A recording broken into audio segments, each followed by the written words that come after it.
knitting has taught me that math is actually useful. I know, doesn't that suck?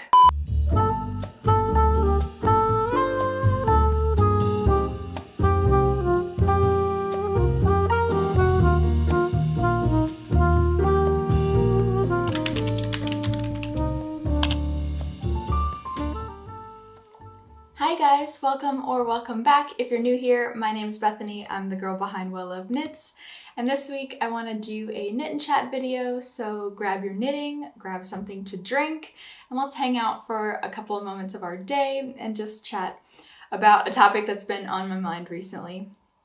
I will not be drinking anything but water. I have water with me right now because baby makes me very, very thirsty. Especially, you know, that, and it's been getting very, very warm out. So water is always needed for me. So I hope you stay hydrated. And also, I lost my train of thought. Also, if I get a little breathy, if I lose my breath, I'm really sorry. I've gotten to that point where if I get really excited and I'm talking for a long amount of time, I start to lose my breath. So I hope that doesn't bother you too much. Definitely bear with me. I'm trying my best. But before we get into what I wanted to talk about today, I do want to share what I'm wearing because I just finished it, literally.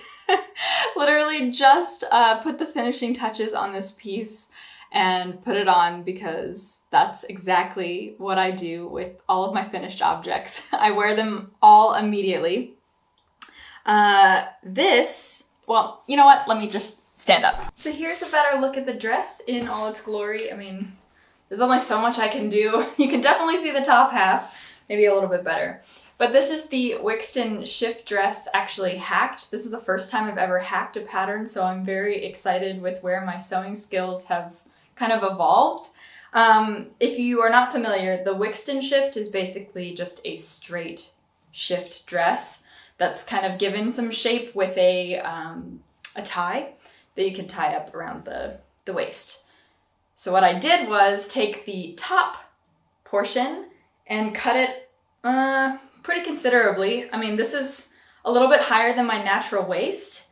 And then what I did was, for the top pattern piece, I hacked some button bands by adding like, I want to say maybe 1.5 inches of extra allowance to create these button bands.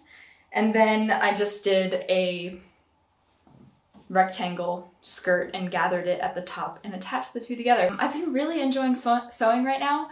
It's been really fun to, create something definitely a lot quicker than knitting, and certainly a lot more useful in these warmer months that we're going into. But it's been going really great. I've been doing a lot of like very open, airy dresses, you know, that I can grow into, have a lot of room, and continue to grow into because I'm really only halfway in my pregnancy, just over halfway.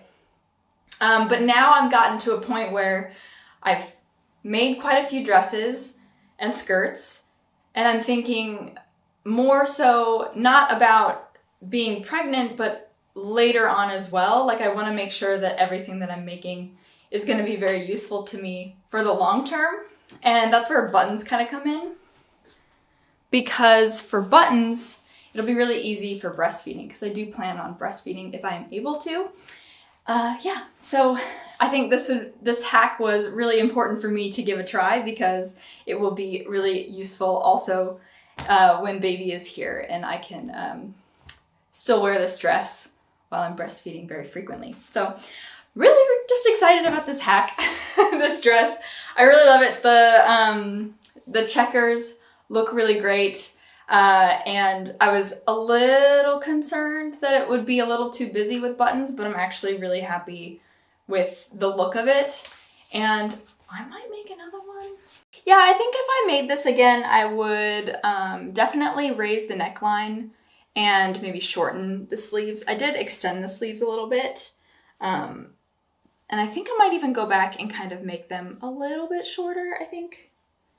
Like 1/2 inch. I think that might actually look a little bit more flattering as I'm looking at it now, but I'll do that a little bit later. Right, so I want to share also what I'll be knitting up today during our chat. So this is the green sweater that I shared in last week's podcast. I realized that after getting some comments and questions about it, I was not a very good podcaster and I didn't really go into too much about this piece, just more about the fact that I had been working on it for a really long time. This is a self-drafted pattern of mine. It's just something that I've kind of been constructing in my head. And I'm calling it the 2x1 jumper, 2x1 sweater. And the reason for that is that the ribbing is knit 2, purl 1, which I really like because it kind of gives me the same effect as 2x2 rib. I really like that thick knit, the 2 knit stitches together. I really like the look of 2 knit stitches together, but it removes the 2 purl stitches together, which I think creates more of a gap than I like. I use 2x2 rib in the seamless mock neck sweater, and I do really like it, and also in the sable sweater. And I really like that look, again, of the 2 knit stitches next to each other, but I wanted a little bit more of a gather, which is why I decided only to do 1 purl stitch. So here, I'll show you a little bit closer. Yeah, so you can see that the ribbing is just a little bit tighter than 2x2 rib, and I really enjoy that. This is the front, so the neckline right now looks a little loose, but I'm planning on taking elastic thread and stitching that through. I want to wait until I finish both of the sleeves before I do that because I want to make sure that I like the length, like the thickness of this ribbing. Yes, the construction is a little bit different. So in my previous sweaters that I've done, I've never really done German short rows, didn't really pay much attention to shaping of the shoulders, and you know, it does make a huge difference. And I wanted to experiment with that, but I didn't want to do German short rows because it wasn't until recently that I'm starting to get comfortable with them. And so designing something from my head, I'm still not there yet with German short rows, but raglan stitches, I'm definitely good. I'm good at make one left, make one right. And so that's what I did for the back shaping here. And here you can see there's a little line. It's very similar to my seamless mock neck sweater where there is a shoulder stitch, like there's a border around the shoulder. The shoulder detail is very prominent. It's 2 little raglan stitches and you make increases, and that's kind of what I'm doing here. I just did it a little bit differently, starting with the back first and then picking up and working the front and joining together in the round later on. So that's what it's looking like right now.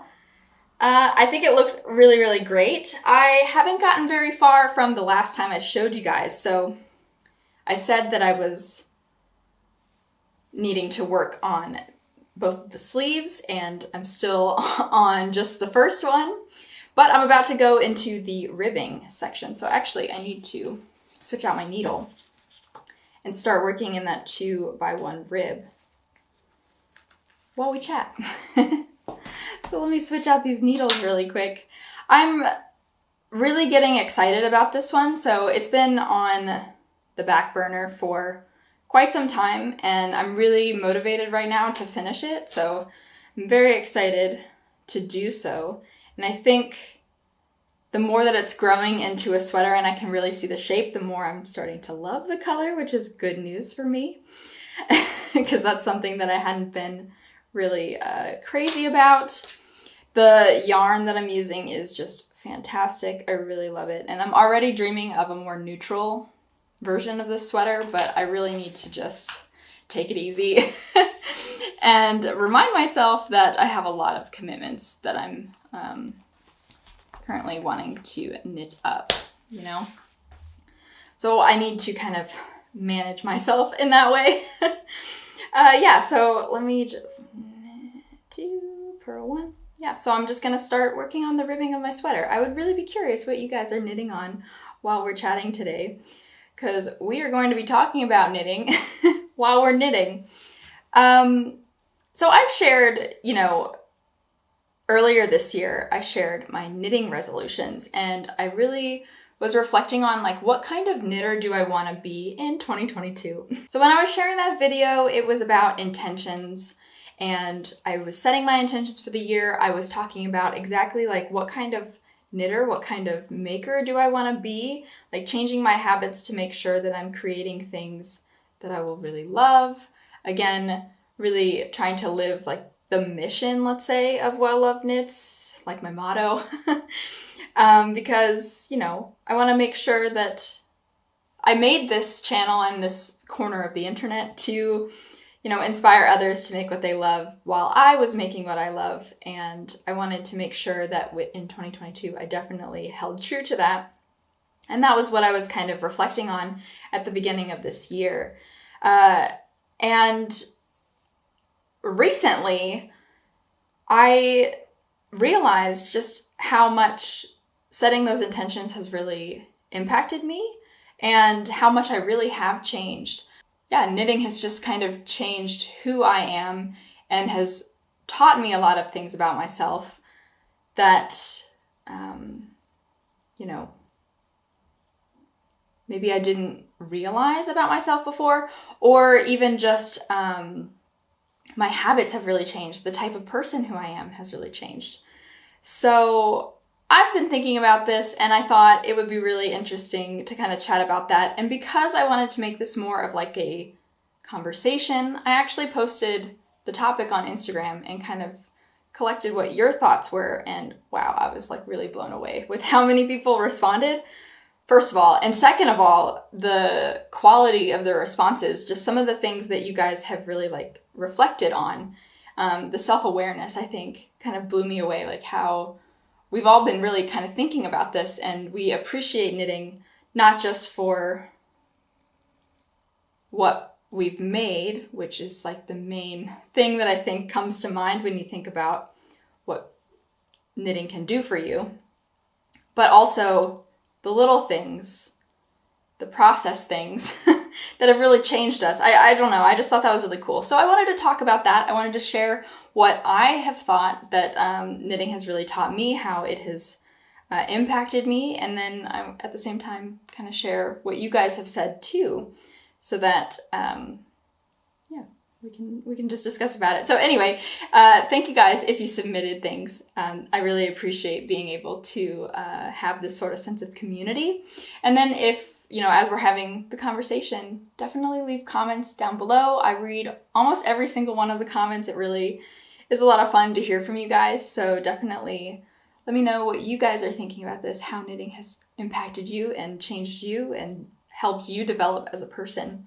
So the first thing that knitting has really taught me is something that I think we can all relate to. This is the biggest one. That wasn't actually something that I learned right away. It definitely took me a really long time. The first couple of years when I started knitting, I was all about being fast, all about working up those quick projects to kind of chase the dopamine of finished objects.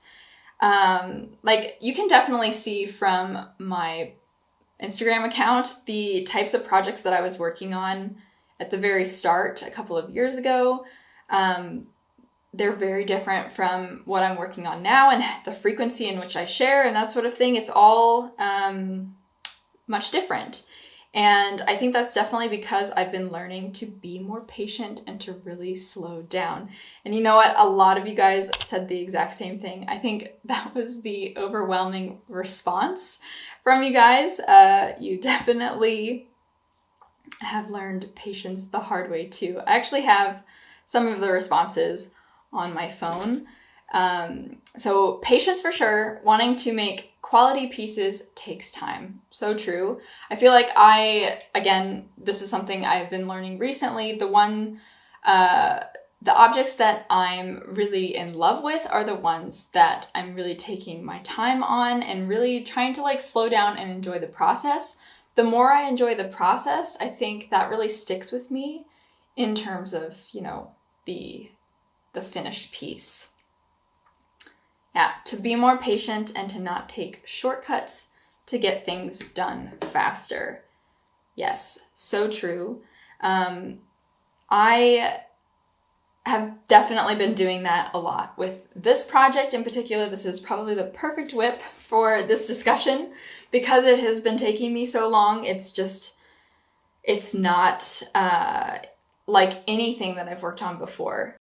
So I think with making clothes, the problem is you have the excitement of the finished piece. It's not like going to the store and looking around and trying to find the perfect sweater, and then you can go home and wear it immediately. There's a lot to do in between. Like, you can search for the patterns. That's always really exciting, just going through and scrolling through patterns and trying to get ideas and inspiration. And, you know, when you find a pattern that you can just really envision in your own wardrobe, it's just so exciting, and you're just like, I want to cast this on right now. But there's a whole process that goes into making that garment. It's not like you can just immediately snap your fingers and begin to wear that piece, you know? So yeah, that's definitely been something that I've really had to learn. It's kind of frustrating, but then at the end of the day, I think you definitely appreciate your items a little bit more than if you were, you know, just shopping for them. Knitting has helped me get over instant gratification 100%, because you actually have to work for the item instead of just swiping your credit card. And I think that's something, it's a good lesson for all of us to have, I think, right now, because we live in such a world where instant gratification is the norm. I feel like that's what we're so used to, scrolling and everything like that, social media. It's just kind of like something that we have to relearn, is that things take time. You can't get everything that you want at the snap of your fingers. Yeah, I think it's a really good lesson. Knitting has taught me to respect my work and not rush it. Yeah, definitely. So then you don't take things for granted as well, because you've seen the whole process from start to finish. Success comes in small steps. Definitely. Knitting has been teaching me how to control my creative passion and the urge to start a new whip. Yes, 100%. I am definitely somebody who doesn't like to have too many whips, and I definitely have gotten more strict about it too, that I don't let myself cast on something just because I'm like itching to do it. There are moments when I'll do it, and but I don't give in to that all the time, whereas I think I might have done so a couple of years prior. But then again, I was working on projects so fast back then that it was just like I always had time to add another whip. I was not overwhelmed with the number of whips that I had. I was just cranking out the knits as I could. So yeah, definitely I've curbed my creative urge as well. And I don't like to have too many whips, because you can't give, I don't know, it's difficult because you can't give the same amount of like time into it. And then I always find that if I have too many whips going on, I don't really know, I only have so much headspace, and I don't really know like where I left off with some projects. And I don't feel like I work as efficiently when I have so many. So I like to have a very small amount. And then, you know, if I end up casting on a little too many, that's when I kind of end up abandoning projects, because I tend to favor one over the other and decide that that project is going to serve me a lot better than the one that I kind of let go of. So having to frog things definitely teaches you that messing up can often produce something really good. Yeah, my second lesson that I have learned, and sounds like you have learned it too, is that mistakes are kind of inevitable. I've definitely talked about this before. Frogging is definitely an inevitable part of my process. I've been doing it so much lately that I can't even get upset about it anymore. Yeah, it's just something that I do because I like to work on projects that I like to freestyle my own projects a lot. And that means that it's not all written out for me. I have to do some calculations and figure out the right thing, and I get that wrong a lot of the time. So I need to go back and work on it. But mistakes are inevitable. But I also tell myself now that that's part of the process, and that's what's going to make me love the piece even more. Not being afraid to try again just because I messed it up the first time. Yeah, I think we need to just remind ourselves that knitting is a learning curve. You're not going to be perfect at it all the time. You're not going to be perfect at it from the start, that's for sure. And, you just continue to learn with each project. There's new techniques if you decide to try new techniques with each project.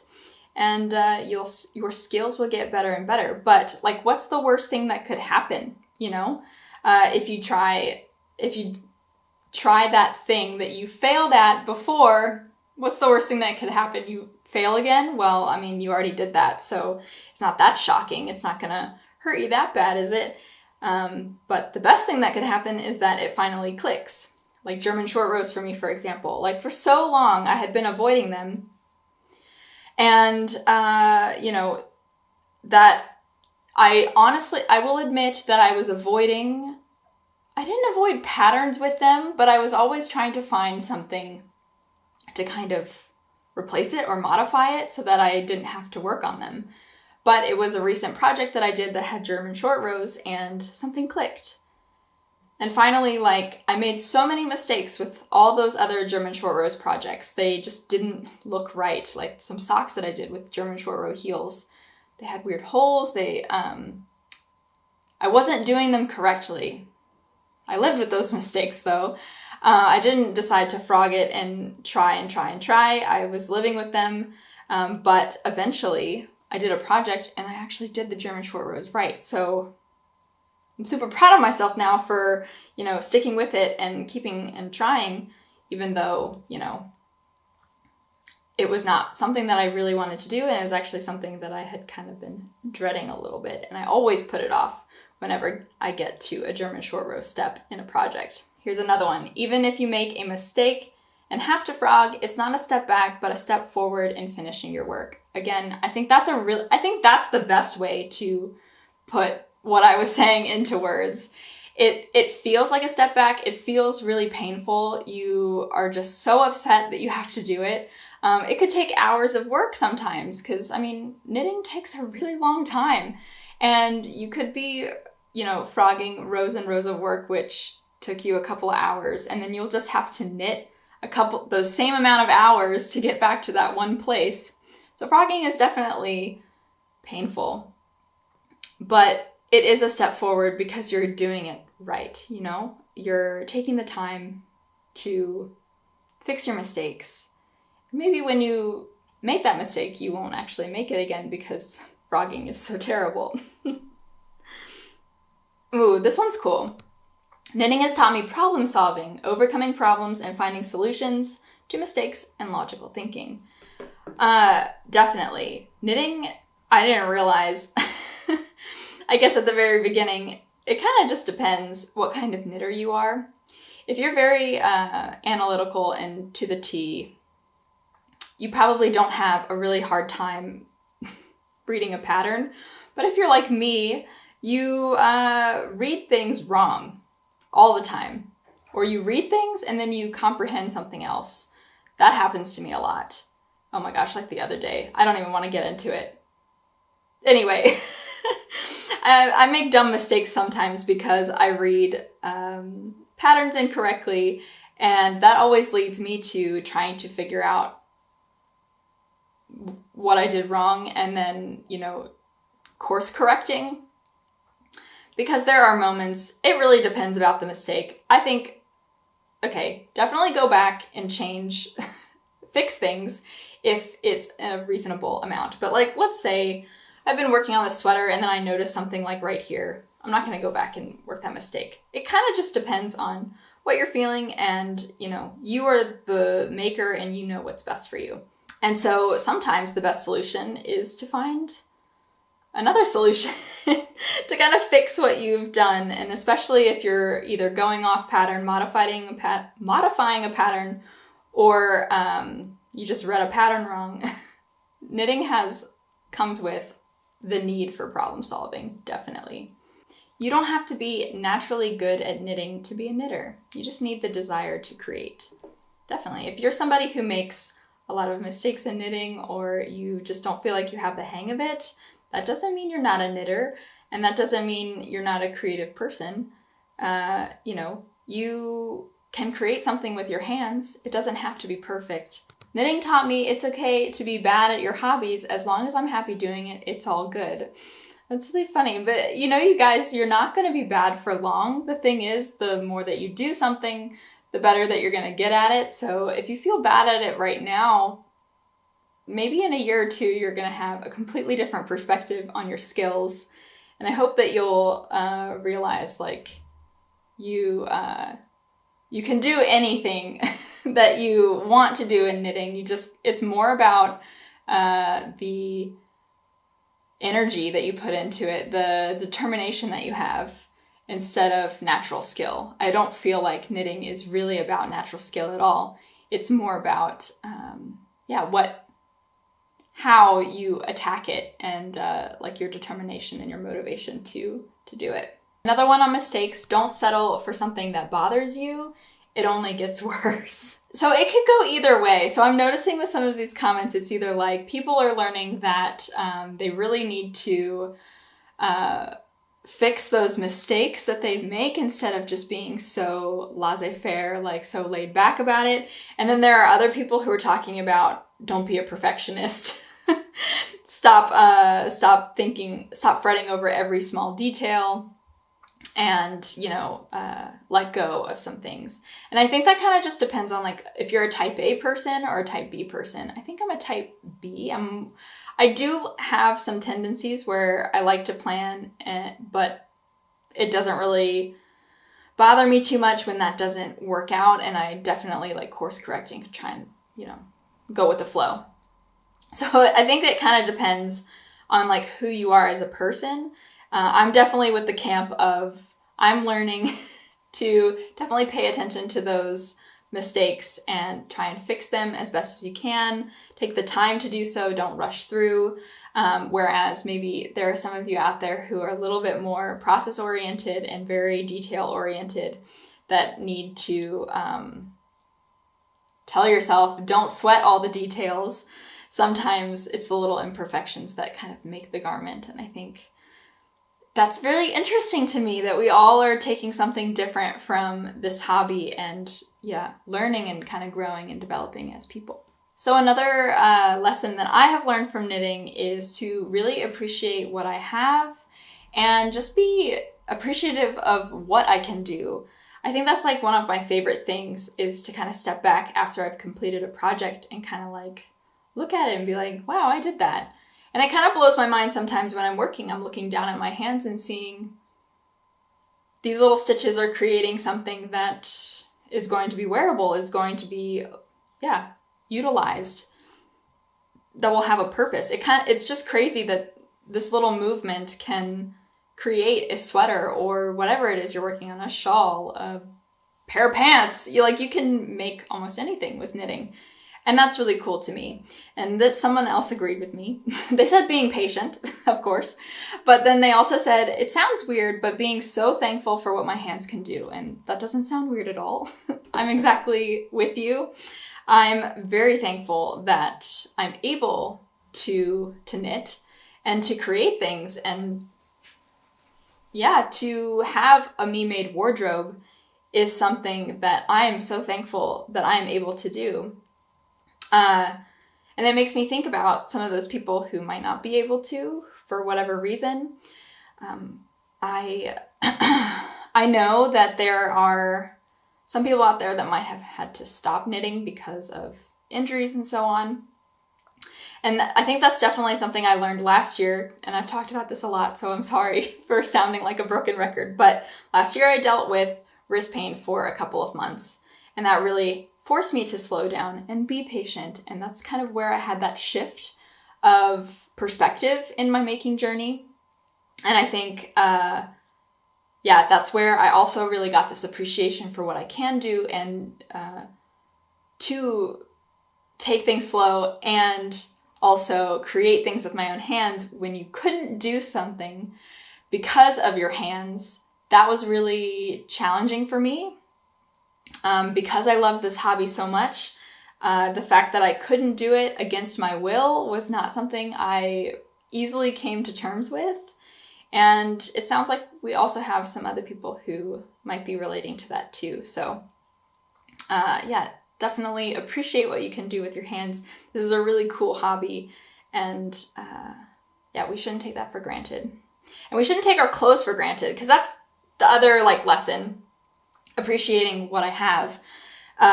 It wasn't until I started making my own clothes that I really started to really care for my clothing items.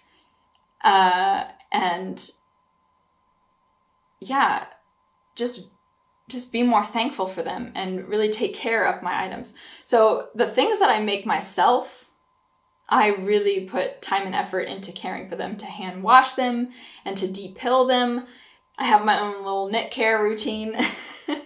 And I never did that with all of my other clothes. I just threw them in the wash, didn't really care, didn't really check labels or anything like that.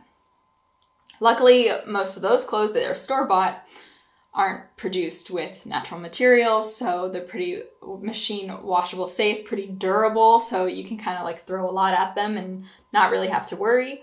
But I actually enjoy this process. I think it makes me a little bit more mindful to have that time to kind of care for my knits. And it's also time to kind of look back on all the things that you've made and, pat yourself on the back a little bit. Yeah. So somebody said, the satisfaction of creating something with my own hands trumps buying a piece. 100%. I don't like shopping anymore. I really don't. It's not fun. I can never find anything that I want to wear in the store, or I can never justify the price of the garment for what it is, or, I feel guilty that it's a certain low price that it makes me question the quality, the ethics, and so on. And I don't go shopping very often, but I have made attempts in the recently, and I always leave more or less empty-handed. There are things that I will buy that I know that I just cannot make myself, like button-up shirts and things. One day, maybe, because I did this for the first time, when my skills get better, maybe I will be able to. But, I don't buy sweaters anymore. I don't buy really any other clothes. I guess I live with what I have right now because I just can't justify getting rid of it until I find something that I'm absolutely in love with to replace it and make sure that that item will be really loved. And I have to say, everything that's in the store, it doesn't really seem like it's worth my money, to be honest. And the last thing that I personally have really learned from knitting is, just to jump in and give things a try. Actually, I would say now it's more about sewing. Sewing is really teaching me that even more. But there was a time in knitting where I needed to just jump in feet first with a project and, kind of surprise myself with what I was able to do. I've talked to you guys about the first time I ever really designed a knitting piece from my head instead of following a pattern. Before that moment, I was really just telling myself, I don't think I can do that. That seems really difficult. And it's not just with designing, but it was with all kinds of different techniques. I definitely have cautioned myself being maybe wait a little bit and you'll be a little bit better next time to do that. Or what I mean is planning can only get you so far. I feel like I've definitely done this, and I've seen other knitters do this too, where it's you're like, okay, well, I'm gonna actually do all of these projects first, and then I'm going to get into that one because then I will be ready. But I feel like you're always ready if you're motivated enough to do it. The worst thing that you can do is fail. And again, we've talked about mistakes are inevitable. Yeah, with my designing experience, I was telling myself that I couldn't do it. And then one day I was just bored and I decided, well, what's the worst thing that could happen? Really?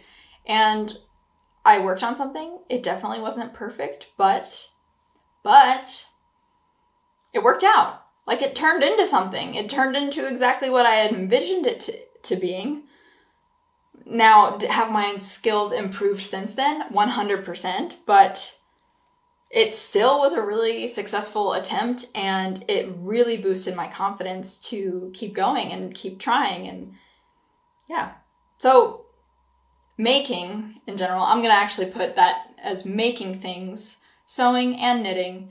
I'm learning a lot that, there's no need to set limitations for yourself because you're ready for it.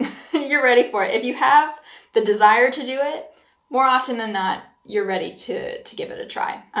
So somebody said, I'm capable of doing things. I just need to try 100%. And curiosity to try new techniques and just go for it. Worst thing that can happen is frogging. Exactly. Worst thing that could happen is frogging. Or you really can realize that the project might be too much for you. That definitely can happen. But I feel like I've heard a lot of knitters who are saying, like, why didn't I try this sooner? And yeah, why wait?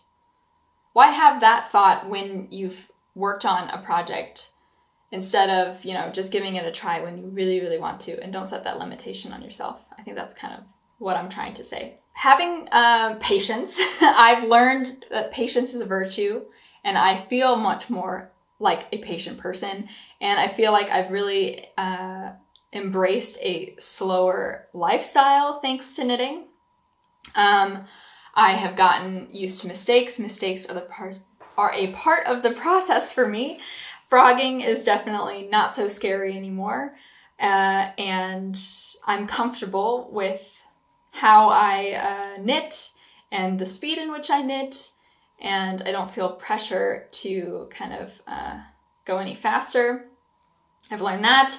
I've learned how to appreciate the things that I've made, appreciating the things that I can do, and to not, knit things that I don't absolutely love, and to not buy in excess where it's not needed. If I don't need something, I'm not going to buy it.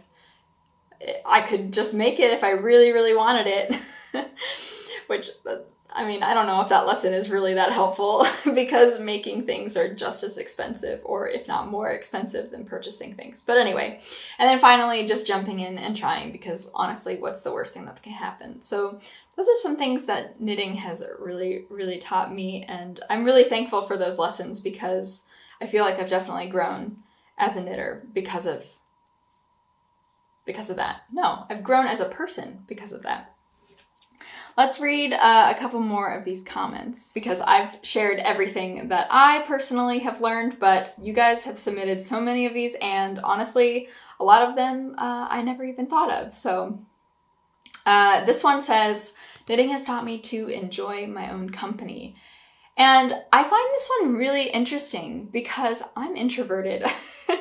And as an introvert, I love spending time by myself. I think I almost prefer it to social gatherings. And this one, and it was another comment as well. Can I find it? Yes.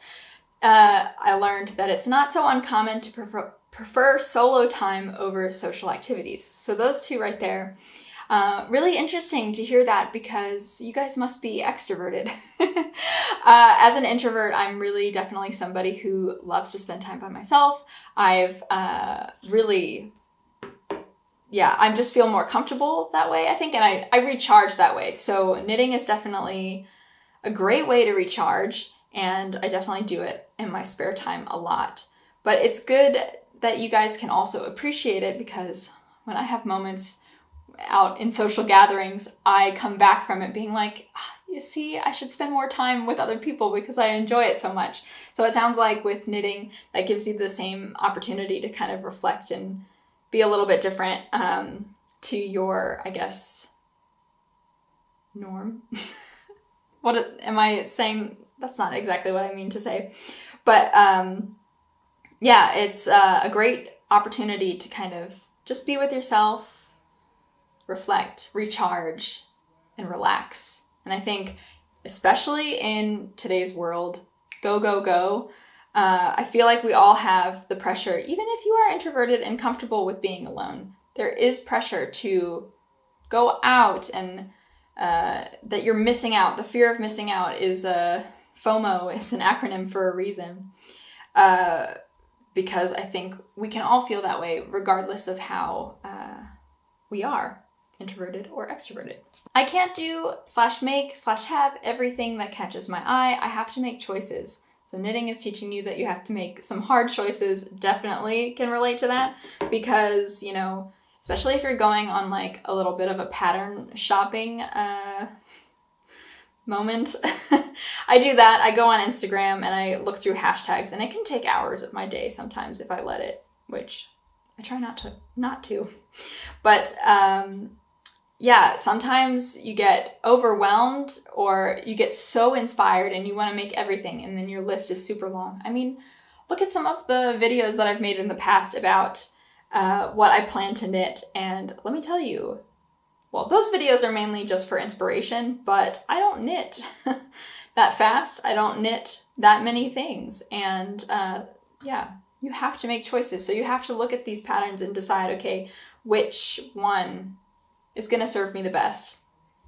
Yeah, so because it's such a slow hobby, you also have to really reflect on that and think about what's going to work best for you, especially if you're making clothes. Like what goes in your wardrobe better, what will make more sense to you. Or if you're not about, because I always think about it from my perspective of wanting something that's useful to me, but I'm very much aware that not all of you guys knit that way. Some of you actually go for the things that are more fun to knit instead of what is going to produce a useful garment, because you're more about the process and you're more about having a good time when you're knitting. I should really be more like you. I like to suffer because I know that I'll wear it a lot instead of, yeah, picking things that are just more fun and pretty. Knitting and sewing have both helped me learn to love my body exactly how it is. That's really nice. I love that. And I saw it a couple of times, so you're definitely not alone. And I think that is probably the coolest part about making your own clothes, is that you can make them exactly how you want them. You know, like this one, for example, my outfit. I made it exactly how I wanted it to. I took the time to try and hack the pattern so I could make it exactly tailored to my body, higher waist so that it would fit my stomach, and then buttons because I wanted something a little bit more versatile for now and for later, you know, those kind of things. And you can do that not just with sewing, you can do that with knitting too. There's nothing wrong with hacking a pattern. And I feel like designers don't really mind, especially if you're making it how you want and you end up loving the pattern, because I think that's the most important part, is loving the piece that you've created. Blah, blah, blah. I'm a broken record, I guess. Yeah, knitting can be a very calming and really good distraction from my anxiety if you deal with that. I'm sure that knitting, for me, is definitely like self-care. It's definitely meditative.